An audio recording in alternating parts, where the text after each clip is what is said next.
네, 이제 하나님 말씀 우리 듣도록 하겠습니다. 하나님 말씀은 요엘서 2장 28절로 32절입니다. 제가 봉독하겠습니다. 그 후에 내가 내 영을 만민에게 부어주리니 너희 자녀들이 장래일을 말할 것이며 너희 늙은이는 꿈을 꾸며 너희 젊은이는 이상을 볼 것이며 그때 내가 또 내 영을 남종과 여종에게 부어줄 것이며 내가 이적을 하늘과 땅에 베풀리니 곧 피와 불과 연기 기둥이라.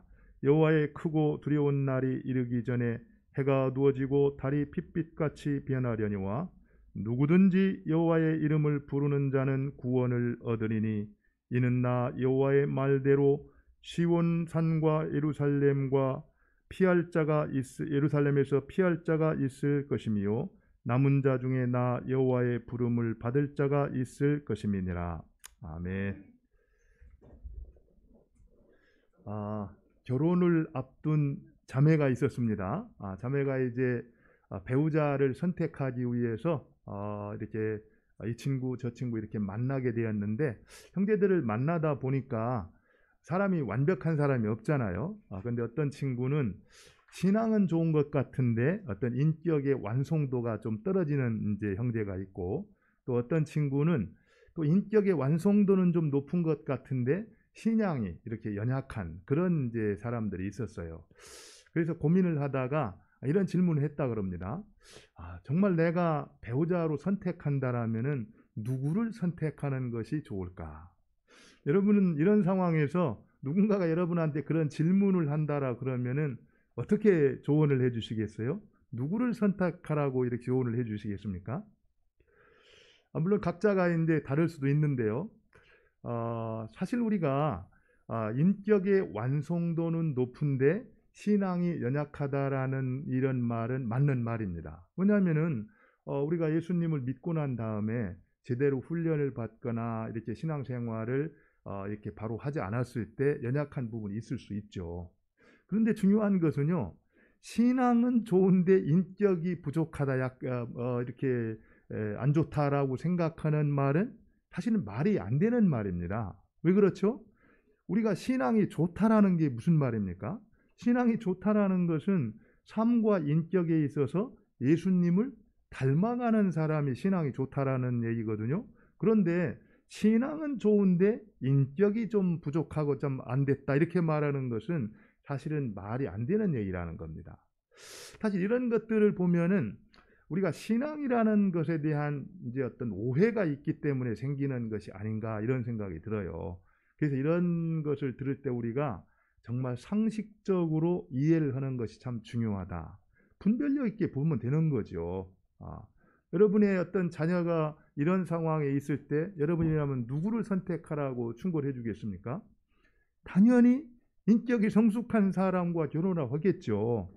물론 이제 신앙이 아주 없다라고 하면 그거는 문제가 있어요. 그러나 정말 예수님을 믿고 따르기는 하지만 인격이 좀 잘 준비되어 있는데 신앙이 좀 부족하다라 그러면은 이제 훈련을 하면서 잘 세워갈 수가 있는 겁니다.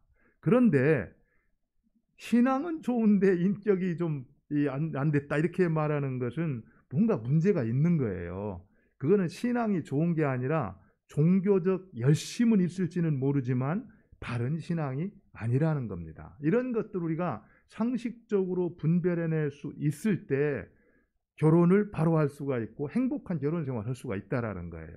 마치 이 신앙이라는 것을 어떤 특별한 것으로 이해해가지고 요술방망이처럼 이렇게 이해를 하게 되면은요, 정상적인 생활이 어렵다라는 겁니다. 여러분들 실제로 성경에 보면은요, 수많은 어떤 이 상식을 초월하는 그런 많은 기사들이 나와 있습니다. 그렇지만 성경은 절대로 상식을 무시하지 않는다라는 거예요. 성경은 상식을 존중을 하고 있습니다. 저는 요즘에 우리 어떤 코로나 시대 가운데 교회에서 보여주는 행태 가운데 몰상식한 그런 행동으로 인해서 전도의 문이 이렇게 막혀지고 있는 것들을 많이 보게 되거든요.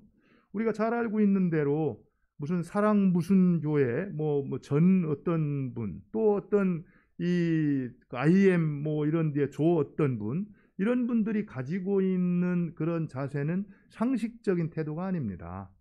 뭐 조금 더 좀 뭐 불편한 표현을 쓰자면 몰상식한 거죠. 그런 분들 때문에 세상 사람들은, 불신자들은 어떻게 봐요? 교회 다니는 사람들을 몰상식하다고 본다라는 거예요. 그로 인해서 복음의 전도의 문이 막히고 있다라는 겁니다. 우리가 알아야 될 것은 건강한 신앙은 상식적인 신앙이라는 겁니다. 상식을 무시하는 신앙은 사교가 되거나 이단이에요. 그런 의미에서 우리가 신앙생활하면서 상식적인 신앙생활을 하는 것이 참 중요하다, 이런 생각을 합니다.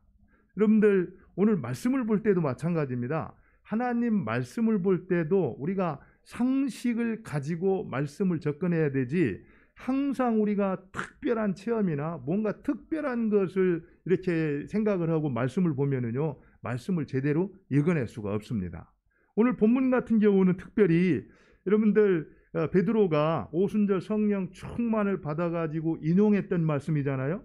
그리고 실제로 부흥 집회라든지 어떤 은사 집회를 할 때마다 대부분 단골면으로 소개가 되는 이 말씀이기도 해요. 그러다 보니까 아마 여러분도 오늘 말씀을 들을 때 여기에는 뭔가 영적으로 특별한 어떤 이 메시지를 줄 거다라고 생각하고 들을런지는 모르는데요. 그렇게 생각하면 실망할 겁니다. 사실은 오늘 본문의 어떤 전체적인 내용을 보게 되면은 굉장히 상식적인 그런 본문입니다. 우리가 신앙생활을 할 때 분명히 이 성경은 상식을 초월해서 일어나고 있는 많은 기사와 이적들을 소개하고 있지만 결코 상식을 무시하지 않는다라는 것, 또 상식을 존중하고 있다라는 것을 알아야 됩니다. 우리가 성경을 볼 때도, 우리의 신앙을 점검할 때에도 상식의 기초에서 점검하는 그런 자세가 우리에게 중요하다, 이렇게 볼 수가 있죠. 왜 제가 이 말씀을 드리냐면은, 우리는 지금 주일마다 선지서를 통해서 이 시대를 향한 하나님의 음성을 듣기를 원합니다. 정말 이 패역한 시대 가운데 선지자를 통해서 하나님께서 우리에게 들려주시고자 하는 메시지가 뭘까, 이런 부분들을 계속해서 듣고 있는데요. 여러분들 매주 말씀을 듣지만 어떻게 보면 굉장히 상식적인 얘기입니다. 무슨 얘기입니까? 하나님이 죄를 짓고 회개치 않는 사람들에게 심판을 내릴 거니까 그 심판을 받기 전에 어떻게 하라는 거예요? 깨닫고 회개하고 돌아서라는 겁니다. 그렇게 해서 하나님과 바른 관계를 회복하라는 거예요. 어떻게 보면 이런 메시지는 특별한 메시지가 아닙니다. 지극히 상식적인 메시지예요. 잘못했을 때 그 잘못한 길에서 회개하고 돌이키면은 하나님께서 약속하신 은혜가 임한다. 그러니까 우리가 매일매일 살아가면서 우리의 삶을 돌아보아서 어디에서 문제가 생겼는지 그것을 발견하고 그 자리에서 돌아서서 다시 하나님께로 나아가라. 이것이 계속해서 이 패역한 시대에 하나님을 인정하지 아니하고 하나님의 말씀을 거절하면서 제 길로 가고 있는 인생들에게 하나님께서 주시는 메시지라는 겁니다. 오늘 사실 요엘을 통해서 하나님께서 주시는 메시지도 똑같습니다. 여러분들 우리 요엘서 같은 경우도 전반부에서는 하나님의 심판을 얘기하고 후반부에서는 그렇지만 그 백성들을 향한 하나님의 사랑의 메시지를 전하면서 회복을 약속해 주고 있거든요. 그 사실을 통해서 가르쳐 주고 있는 주님의 마음이 뭡니까? 주님은 심판을 원치 않는다라는 겁니다. 우리가 구원받기를 원한다라는 거예요. 그렇지만 우리가 계속해서 듣지 않으면 어쩔 수가 없다라는 겁니다. 그러니까 그 자리에서 회개하고 돌이켜서 하나님의 구원의 은혜를 누리도록 하라는 것이 사실은 요엘서의 핵심이에요. 그런데 어떻습니까? 우리가 이런 말씀을 계속 들으면서도 기본적으로 상식적인 신앙이라면 어떻게 됩니까? 그 말씀을 듣고 회개하고 돌이키는 것이 정상이잖아요. 그런데 실제로 이스라엘 백성들이 그렇게 했습니까? 그렇지 않았다라는 거예요. 지금 우리는 어떻습니까? 우리는 수없이 많은 메시지를 들으면서 정말 하나님께서 원치 않는 그 길에서 돌이켜서 하나님이 원하는 길로 돌아가고 있나요? 그렇지 않다라는 거예요. 어떻게 보면 우리가 지극히 당연하고 잘 알고 있음에도 불구하고 실제 생활 가운데서 그렇게 살아낼 수 없는 연약함, 그게 우리의 인간의 실존이라는 겁니다. 우리의 현실이라는 거예요. 그것을 우리 하나님께서는 잘 알았기 때문에 그런 우리에게 이제 하나님께서 은혜를 주셔서 우리로 하여금 우리의 힘으로 살아낼 수 없었던 그 일, 그 삶을 살아내도록 하기 위해서 하나님께서 우리에게 선물을 허락해 주셨다라는 겁니다. 그게 뭡니까? 우리 같이 한번 볼까요? 28절입니다. 우리 28절을 같이 한번 읽겠습니다. 시작. 후에 내가 내 영을 만민에게 부어주리니 너희 자녀들이 장래일을 말할 것이며 너희 늙은이는 꿈을 꾸며 너희 젊은이는 이상을 볼 것이며. 여기 보면은요, 그 후에 이렇게 말하고 있거든요. 그 후에. 근데 사실 이 부분을 이제 이 사도행전 2장 16절 이하에서 보면은 이제 베드로가 어떻게 합니까? 바로 이 말씀을 그대로 인용해 가지고 바로 오순절 성령이 강림했을 때 요엘의 예언이 성취가 되었다 이렇게 말하거든요. 그때는 그 후에 이 부분을 베드로는 뭐라고 말하냐면은 말세에 이렇게 말합니다. 말세에. 말세가 어떤 시대입니까? 우리가 잘 아는데 말세는 예수님께서 처음 오셨던 초림 그리고 다시 오시기로 약속하신 재림 그 사이를 말세다 이렇게 얘기를 합니다. 다시 말하면 지금 우리가 살고 있는 교회 시대입니다. 바로 그 교회 시대에 바로 하나님께서 무엇을 허락한다라는 거예요?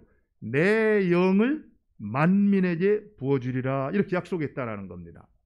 그런데 여기서요, 이 만민에게 부어준다라고 했는데 이 만민이라는 것은 여러분들이 성경 각 줄을 보면 알겠지만 그 만민을 문자적으로 뭐라고 말하고 있습니까? 모든 육체 이렇게 되어 있거든요. 모든 육체에게 부어주리라 이랬어요. 사실 우리가 성경에서 육체를 이야기할 때는 굉장히 연약하고 무력한 것을 말할 때 육체를 얘기합니다. 반대로 하나님의 영을 얘기할 때는 온전하고 강력한 능력을 얘기할 때 영을 얘기를 해요. 그럼 무슨 얘기입니까? 우리가 육체에 속해서 우리의 힘으로는 알면서도 이렇게 살아야 되겠다는 걸 알면서도 매일매일 삶에서 그렇게 살지 못하고 실패하고 있는 연약한 우리 존재들에게, 우리 인간들에게 하나님께서 뭘 부어주신다라는 거예요? 내 영을, 성령을 부어주시겠다라는 겁니다. 그래서 바로 연약해서 할 수 없었던 우리가 그 성령을 받음으로 말미암아 온전함을 힘입어서 결국에 하나님 말씀에 순종하고 하나님 뜻에 합당한 삶을 살 수 있는 존재가 되었다라는 거예요. 이게 무슨 얘기입니까? 우리가 성령을 받았다라는 것이 무슨 말인가? 우리는 성령을 주시옵소서, 성령 하다 보면은 뭔가 항상 특별한 걸 생각하게 돼요. 그러나 그렇지 않다라는 겁니다. 하나님께서 우리의 체질을 아시기 때문에, 우리의 연약함을 아시기 때문에 바로 우리의 연약함을 온전케 세우셔서 하나님 말씀에 순종하고 하나님과 동행하는 그런 삶을 살기를 원하셔서 내 영을 만민에게 부어주리라 이렇게 선포하고 있다라는 거예요. 그런데요, 여러분들 바로 그 성령이 부어질 때 어떤 일이 일어납니까? 어떤 일이 일어나죠? 오늘 28절에 보면은 오늘 우리 집사님 소개도 했는데 어떤 일이 일어났습니까? 자녀들이 예언을 한다라고 했습니다. 그 다음에 뭐라고 했죠? 노인들이 이제 꿈을 꾼다라고 그랬고요. 청년들이 어떻게 했습니까? 비전, 환상을 본다라고 그랬어요.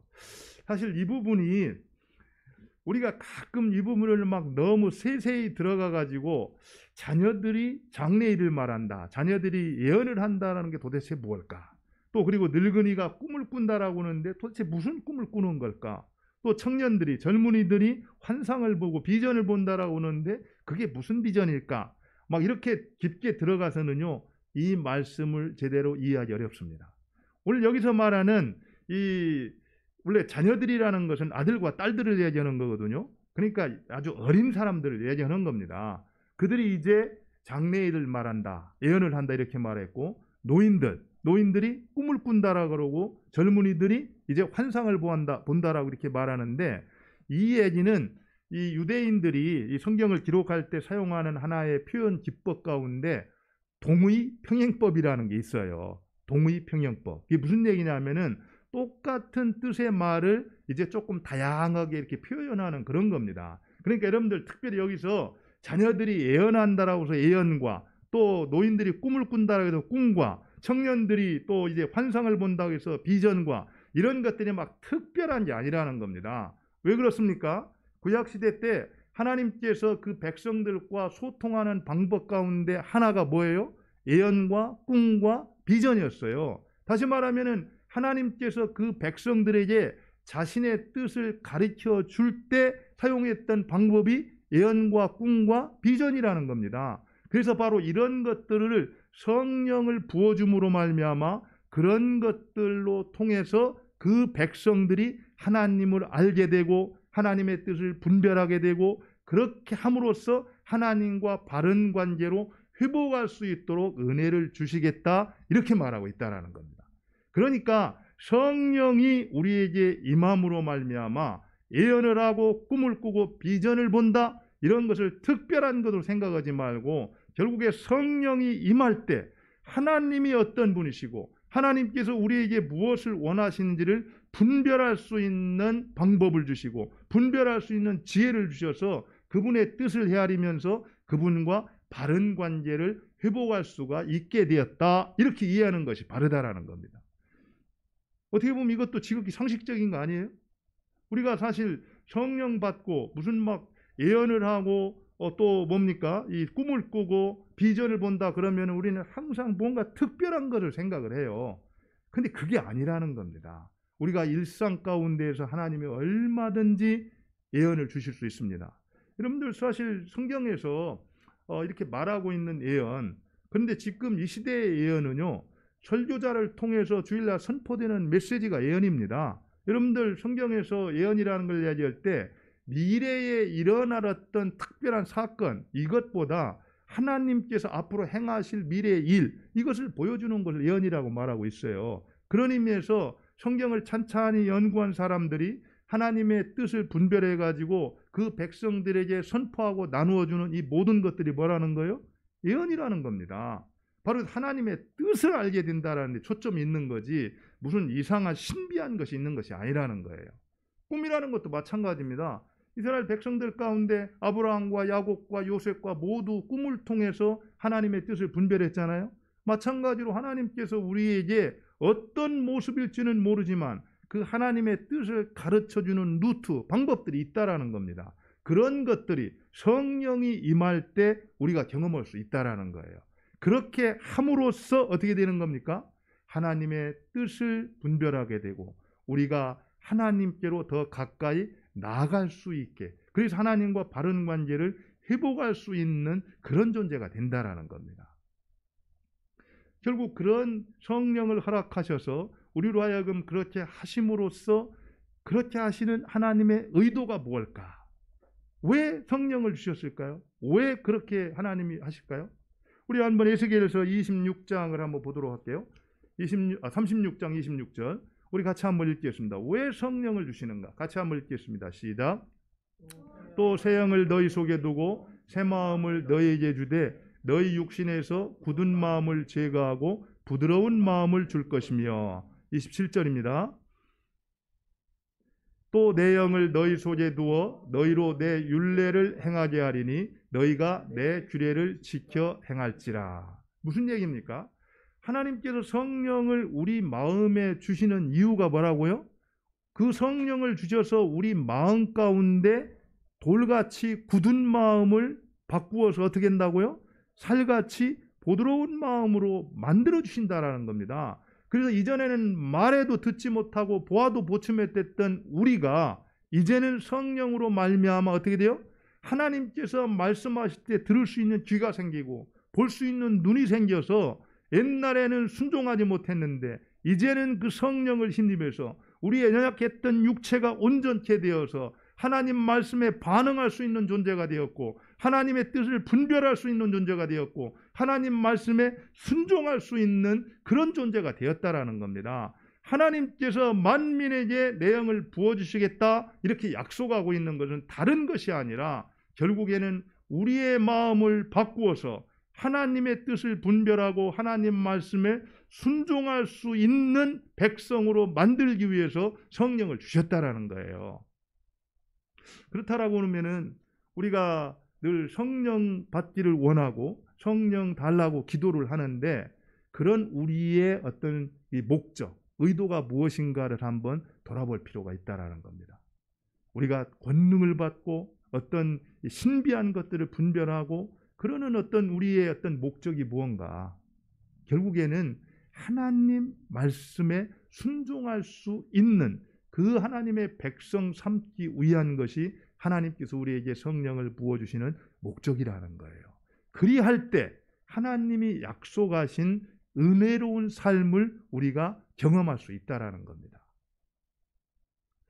우리가 또 한 가지 요한복음 14장 26절을 보면은 성령이 누구신가를 알 수가 있습니다. 우리 14장 26절을 보죠. 우리 같이 한번 읽겠습니다. 보혜사 곧 아버지께서 내 이름으로 보내실 성령, 그가 너희에게 모든 것을 가르치고 내가 너희에게 말한 모든 것을 생각나게 하리라. 여기 이제 영어 성경에 보아도 이제 카운슬러라고 되어 있잖아요. 보통 우리가 보혜사, 이건 한자 말인데 결국에 이 말은 성령은 돕는 자시고 성령은 우리를 상담해 주시는 카운슬러가 된다라는 겁니다. 바로 그런 성령님을 우리에게 보내주신 것은 우리가 연약하여서 깨달을 수 없을 때 깨닫게 하고, 또 우리가 지혜가 부족해서 문제를 풀어낼 수 없을 때 그 문제를 잘 해결하고, 그러면서 하나님께서 기뻐하시는 그 뜻대로 살아갈 수 있는 삶을 살아가도록 성령을 우리에게 보여주셨다는 거, 보내주셨다라는 겁니다. 오늘 이 시간 이런 것들을 생각하면서 말세에 우리 이제 교회 시대에 오순절 성령 강림을 통해서 하나님께서 약속하셨던, 요엘 선지자를 통해서 약속하셨던 하나님의 성령을 어떻게 했습니까? 분명히 충만하게 부어주셨잖아요. 그래서 예전에는 선지자나 왕이나 제사장들만이 간혹적으로 이렇게 받았던 성령이 이제 이 말세가 되매 오순절 성령 강림으로 충만히 임해서 누구든지 예수를 믿는 자들에게는 어떻게 됩니까? 성령이 충만히 부어졌다라는 겁니다. 그래서 우리는 모두 성령을 이미 어떻게 한 자예요? 받아들인 자입니다. 혹시라도요, 아직 정말 성령을 받아들이지 않은 분이 계시다라고 그러면은 방법이 없습니다. 오늘 이 성령이 어느 때 부어지는가를 보면은 요엘서 2장 내용들을 보면은 1장부터 2장 내용이 어떤 내용입니까? 메뚜기 떼를 통해서 심판이 임하겠다라는 엄중한 심판의 경고가 터지잖아요. 그 말씀을 듣고 이스라엘 백성들이 회개를 합니다. 철저히 회개를 할 때 회개 이후에 이 말씀이 주어졌다라는 거예요. 회개 이후에 하나님의 성령이 그 백성들에게 부어진다라는 걸 알 수 있습니다. 아직도 우리가 성령을 받아들이지 못했다고 한다면은 정말 통회하고 회개하고 바로 예수 그리스도를 받아들일 수 있기를 바랍니다. 그리할 때 약속하신 성령이 그 심령 가운데 부어질 것입니다. 그러나 우리가 정말 이제 회개하고 예수님을 받아들이고 성령을 내 안에 모시고 있다라고 그러면은 이제 우리가 어떻게 살아야 될 것인가? 어떻게 살아야 되겠습니까? 하나님께서 성령을 부어주신 목적이 뭐라고 했어요? 우리의 딱딱하게 굳어있는 돌 같은 마음을 보드라운 살 같은 마음으로 바꾸어서 어떻게 한다고요? 하나님 말씀에 순종하는 사람으로 살아가기를 원하신다라는 겁니다. 그럼 우리가 어떻게 해야 될까요? 사실 저는 이 말씀을 이렇게 준비하면서 제 모습을 한번 돌아봤어요. 제가 여러분들한테 늘 강조했던 게 성령의 인도함을 따라 사는 것. 다시 말하면 내 주도권을 내가 주지 말고 성령께 맡기고 성령에 민감하게 반응하면서 성령의 인도하심을 따라 사는 것이 참 중요하다. 그러기 위해서 우리는 늘 뭐라고 했습니까?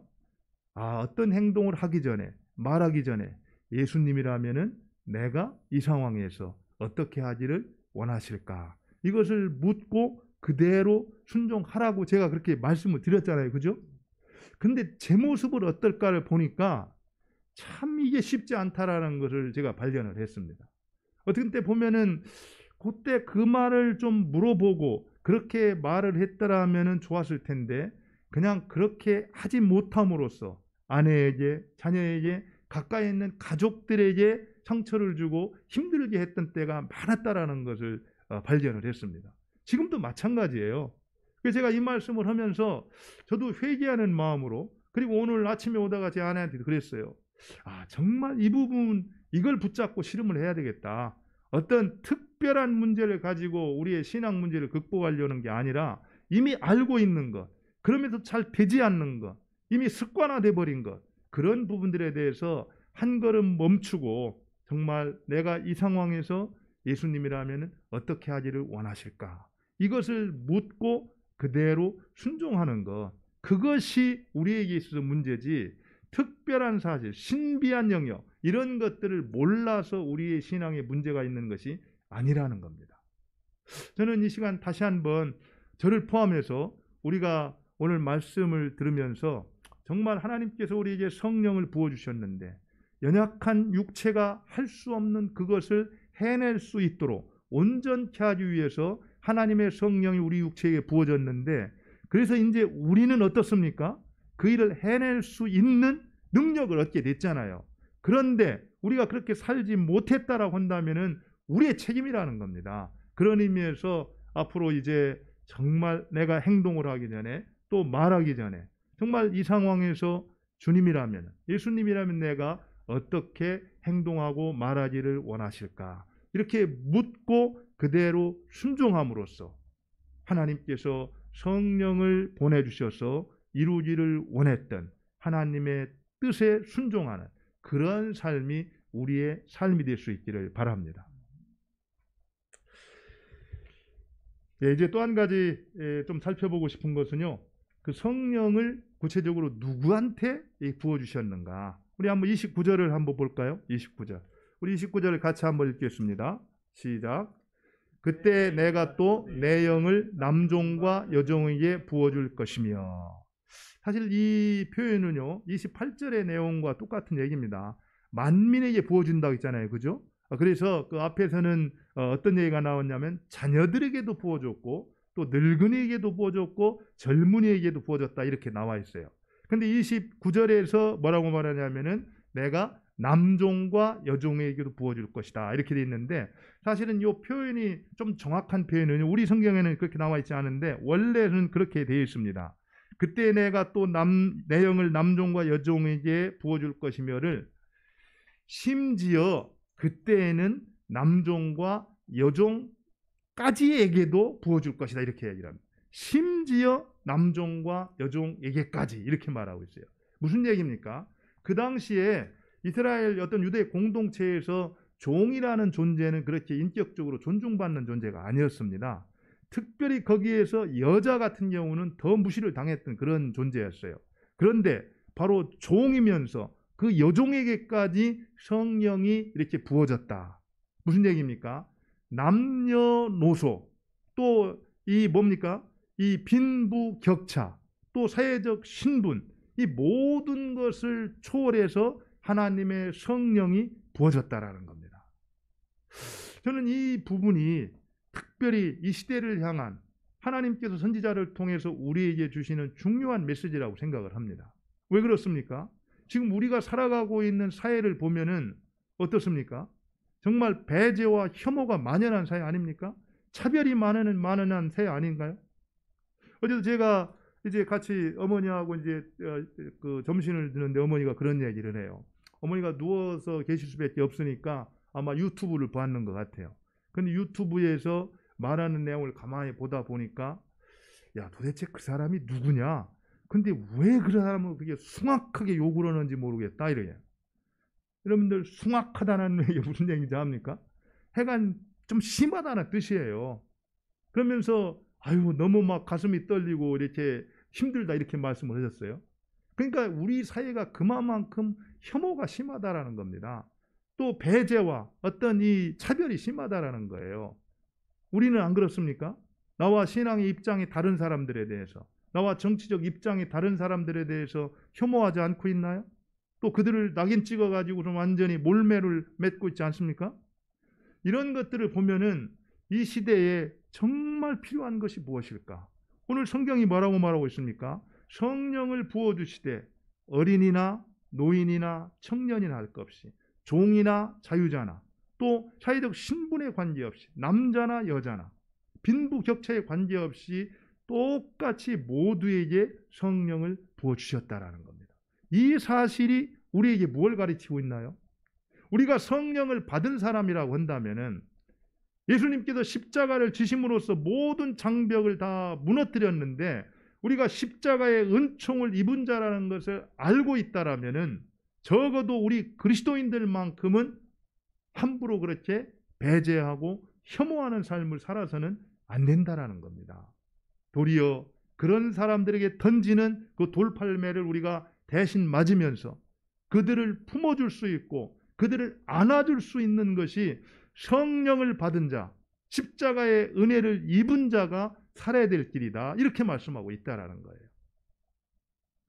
사실 저는 우리가 이 배제와 혐오를 좀 물리치면서 서로 품고 사랑할 때 얼마나 삶이 풍성해질 수 있는가, 이런 것들을 지난주 이렇게 지나면서 좀 경험을 했는데요.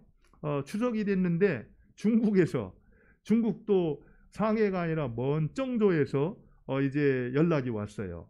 그 특별히 이제 결혼을 해가지고 아기를 낳은 아기가 이렇게 큰 모습 이제 이 화상으로 보여주면서 따거 그러면서 이제 우리가 이렇게 살고 있다고. 그래서 한참 동안 아기도 보고 이렇게 하면서 참 즐거운 그런 시간을 보냈는데, 또 어저께는 싱가포르에서 이제 연락이 왔어요. 우리가 함께 이렇게 교회를 섬겼던 자매인데 50이 넘었습니다. 그런데 결혼을 하게 됐다고. 그래서 이제 그 기쁜 소식을 알린다고 해서 이렇게 소식을 듣고 또 교제를 나눴는데, 근데 그 남편 되는 사람은 미국인이에요. 이 자매는 원래 중국인이었다가 싱가포르 가서 싱가포르 국적을 얻었는데, 그러다가 이제 또 미국 이제 형제하고 결혼을 하는 겁니다.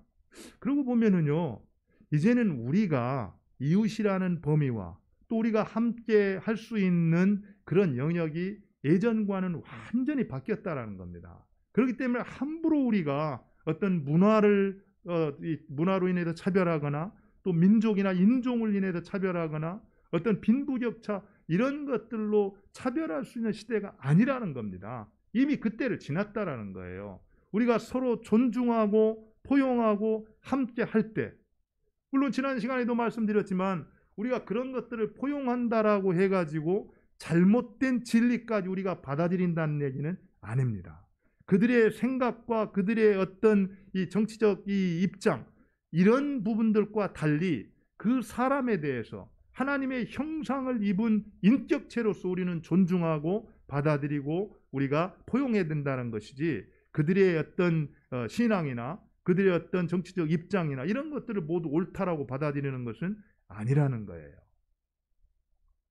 저는 우리가 오늘 이 메시지를 들으면서 성령이 정말 남종과 여종에게까지 부어졌다라는 이 사실, 정말 빈부격차, 남녀노소, 성적 차별 없이 모두에게 이렇게 부어졌다라는 사실을 통해서 우리가 정말 하나님과 동행하는, 그리고 또 차별 없이 또 포용하고 따뜻하게 맞이하는 그런 삶이 우리 모두에 있기를 바랍니다. 이제 끝으로 한번 보면은요, 31절을 볼까요? 31절에 보면은 여호와의 크고 두려운 날이 이르기 전에 해가 어두워지고 달이 빛빛같이 변하리다. 사실 오순절 성령 강림했을 때 사도 베드로는 성령 강림이 결국에는 요엘이 선포했던 예언이 성취되는 것으로 이제 인용을 하는데요. 그때 마지막 이제 성령 강림이 임하면서 천년왕국 시대가 시작될 것이다 이렇게 생각을 했어요. 그래서 천년왕국이 시작되기 전에 최후의 심판이 이루어지게 되는데, 바로 그때를 이제 크고 두려운 날이다 이렇게 말을 했거든요. 그런데 똑같은 말씀을 이제 이 사도 베드로가 사도행전에서 인용을 할 때 다른 표현을 써요. 크고 두려운 날을 사도행전 2장 17절에 보면은 크고 영화로운 날이다 이렇게 표현을 합니다. 그러면 왜 이 요엘은 크고 두려운 날이라고 표현한 것을 베드로는 크고 영화로운 날로 이렇게 번역을 했을까? 왜 그랬을 것 같습니까? 그 심판 앞에서 자기 신의 잘못을, 죄를 회개하고 돌이킬 때 그것은 더 이상 심판이 되지 아니하고 그게 뭐가 될 수 있다라는 거예요? 구원의 날이 될 수가 있다라는 겁니다. 그래서 베드로는 바로 크고 두려운 날, 이것을 바로 크고 영화로운 날이다 이렇게 표현을 했다라는 거예요. 다시 말하면은 심판과 하나님의 은혜는 항상 같이 가고 있다라는 겁니다. 끝까지 거절하는 자에게는 심판이 임하겠지만 그 심판대 앞에서도 회개하고 돌이키는 심령 가운데 하나님께서 구원이라는 선물을 안겨주신다라는 거예요. 저는 우리가 정말 자신을 정직하게 돌아보면서 이 시간에 한번 이 말씀 앞에서 결단하는 시간이 될 수 있기를 바랍니다. 정말 죄를 지고 있고 회개해야 된다고 하면 돌이켜서 바로 하나님의 은혜를 누림으로써 그때가 크고 두려운 날이 아니라 바로 크고 영화로운 그런 날이 될 수 있기를 바랍니다. 그러기 위해서, 그렇게 되기 위해서 주를 부르는 자가 뭐라고요? 구원을 받는다고 이 요엘 선지자는 마지막에 이제 선포를 하거든요. 우리 32절을 같이 읽고 마치도록 32절 같이 한번 읽겠습니다. 시작. 누구든지 여호와의 이름을 부르는 자는 구원을 얻으리니 이는 나 여호와의 말대로 시온산과 예루살렘에서 피할 자가 있을 것이며 남은 자 중에 나 여호와의 부름을 받을 자가 있을 것입니다. 누구든지 여호와의 이름을 부르는 자가 뭐라고요? 구원을 받으리라. 이 말씀을 사도 바울은 로마서 10장 13절에 똑같이 인용을 하잖아요. 로마서 10장 13절에도 똑같이 누구든지 주의 이름을 부르는 자는 구원을 받으리라 이렇게 말하고 있습니다. 그런데 여러분, 누구든지 주의 이름을 부르는 자가 구원을 받는다고 했는데 주의 이름을 부른다라는 것이 무언가? 주의 이름을 부르는 자라는 것이 무엇인가? 어떤 게 주의 이름을 부르는 겁니까? 여러분들 로마서 10장 그 말씀 앞에 9절에 보면은 바로 예수 그리스도 그분이 주라는 것, 그리고 하나님께서 그분을 십자가에서 죽었다가 다시 살려내셨다라는 것을 믿는 자가 주의 이름을 부르는 자다 이렇게 말하고 있습니다. 그리고 바로 입으로 시인하고 마음으로 믿는 자가 바로 주의 이름을 부르는 자다 이렇게 말하고 있어요. 결국에 주의 이름을 부르는 자는 구원을 얻게 될 것이냐는 겁니다. 그런데 끝으로 여러분들 어떻게 주의 이름을 우리가 부를 수 있을까요? 믿어야 부르지 않겠습니까? 그런데 바울은 똑같이 14절에 그렇게 말을 해요. 전파하는 사람이 없는데 어찌 듣겠으며 듣지 못했는데 어찌 믿겠으며 믿지 않는데 어찌 부르겠느냐 이렇게 말하고 있습니다. 우리가 성령을 받고 구원을 이미 경험한 자로서 우리가 해야 될 책무가 있다면 아직도 구원이 필요한 그들을 위해서 주의 이름을 부를 수 있도록 하기 위해서 그들을 찾아가서 그에게 복음을 전하는 그 책무를 신실하게 감당해야 한다는 것입니다. 우리가 올 한 해 동안 다른 무엇보다도 우리 신앙의 기본기를 든든하게 세우면서 또 무엇보다도 가정의 가정 예배를 탄탄하게 이렇게 정착시켜가면서 또 하나 잊지 말고 해야 될 것은 한 영혼을 주님께로 인도하는 일, 이 일을 우리가 잊지 않기를 바랍니다. 그래서 이제 가정교회별로 말씀을 드렸지만 이제 우리가 정말 1년 동안 한 사람, 정말 교회를 떠난 사람, 아직 복음이 필요한 사람, 냉담한 사람, 교회 공동체가 필요한 사람, 그 한 사람을 정해놓고 그들을 위해서 기도하고 때가 되면 그들에게 입을 열어서 복음을 전함으로써 그들을 하나님 앞으로 인도하는 그런 우리 모두가 될 수 있기를 바랍니다. 우리 같이 한번 기도하겠습니다. 오늘 말씀을 생각하면서 한번 기도하죠. 요엘 선지자를 통해서 심판 이후에 하나님께서 회복의 메시지를 우리한테 전해주고 있습니다. 특별히 우리가 약해서 할 수 없는 그 일을 할 수 있도록 성령을 부어주셔서 우리를 온전히 세워주시고 우리를 통해 하나님의 뜻에 순종하는 그런 백성으로 살기를 원합니다. 하나님, 이제 내가 성령을 받았으니 그 힘을 성령을 힘입어서 말씀에 순종하는 삶을 살게 하여 주옵소서. 또 무엇보다도 주를 부르는 자가 구원을 받는다고 했는데 정말 아직도 구원받지 못한 그가 주님을 부를 수 있도록 내가 그에게 복음을 전해주고 그 복음을 듣고 믿을 수 있도록, 그리고 믿고 예수님을 부를 수 있도록 그 일을 통해 나를 사용하여 주옵소서. 이렇게 같이 말씀을 생각하면서 합심해서 기도하도록 하겠습니다. 기도합니다. 하나님 아버지, 그렇습니다. 주님께서 우리 여기까지 끌어주셔서 감사합니다. 하나님 도와주시고 인도하옵소서. 주의 그리스도를 믿어주시옵소서. 은혜 위에 말씀하여 주시고 가르치시옵소서. 주님의 나라 열심히 하게 하여 주옵소서. 아버지, 그렇습니다. 말씀에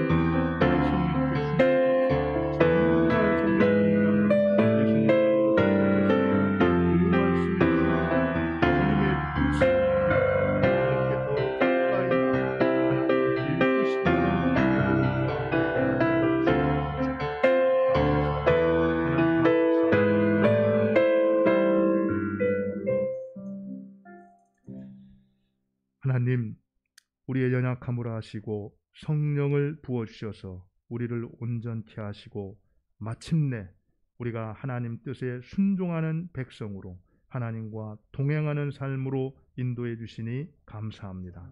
특별히 이와 같은 은혜를 우리만 누리는 것이 아니라 아직도 주를 부를 수 없는 자들에게 복음을 증거하여 그들도 주님을 믿고 예수님을 부르고 성령의 은혜를 누릴 수 있도록 우리를 사용하여 주옵소서. 예수님 이름으로 기도 올리옵나이다.